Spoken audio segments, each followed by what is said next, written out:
Something strange is happening here in Tokyo.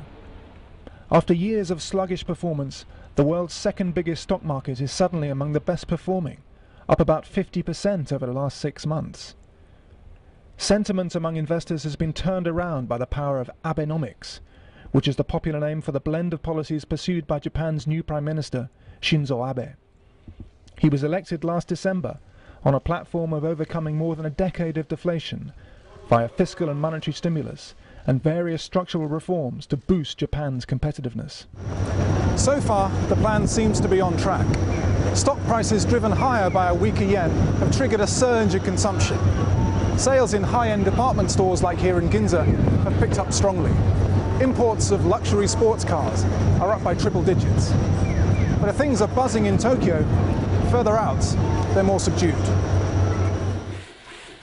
At Kutami Manufacturing, for example, a small maker of circuit boards in rural Gifu, a couple of hours west of the capital, business has picked up. President Kuniharu Okada says that sales have risen about 30% this year, which means that the company is unlikely to make a loss like it did last year. But he says there are downsides to a weaker currency.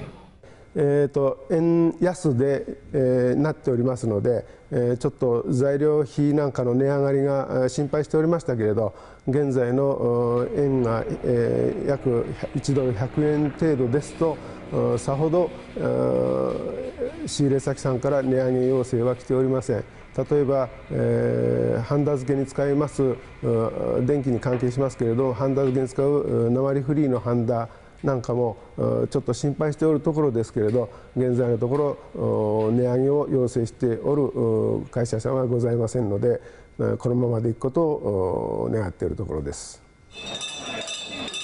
It's a similar story at the Tsukiji fish market back in Tokyo, where every morning at about 5:30, 20,000 kilos of fresh and frozen tuna fish are sold to wholesalers, supermarkets and restaurant chains.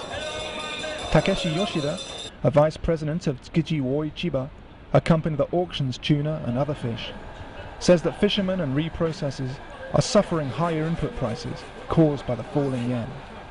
Japan's state of deflation has lingered for so long that many leaders of small businesses are reluctant to pass on higher costs by raising prices. That squeeze on margins could explain why the official measure of confidence among small businesses fell in May for a second month in a row. If fuel price goes up, then automatically they must sell their fish higher price. But unfortunately, Japanese fish price in, for example, a supermarket is rather stable right now. So, second point is electricity price. There are so many reprocessors of fish in Japan, of course, but they must pay more cost for electricity. It will be very much difficult for them to get a profit.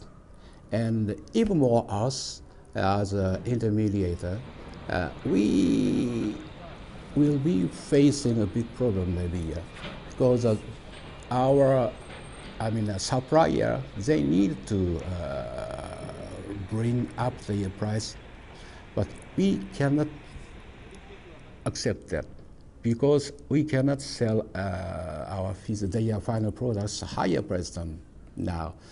Without rising prices, revenues won't go up. And if revenues are not going up, companies are unlikely to boost salaries or to hire more people. For many Japanese without direct exposure to the stock market, in fact, life is continuing pretty much as normal. Take Rie Mikami, now living in a suburb of Tokyo after a few years in Paraguay, who has taken on and off jobs as a Spanish interpreter and translator since she returned in 2010. I don't know the rise of stock price will be good or bad. I don't know for normal Japanese people. That is only move of numbers and and that is not reality of life.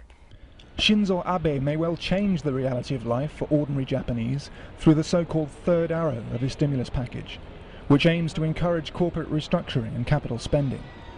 Specific measures are due to be announced in the middle of June. But so far, many are discouraged by the unambitious plans sketched out. And they note that the Prime Minister has given himself a very long horizon, the 5 fiscal years until March 2018, to implement them. So it seems a divide is opening up in Japan.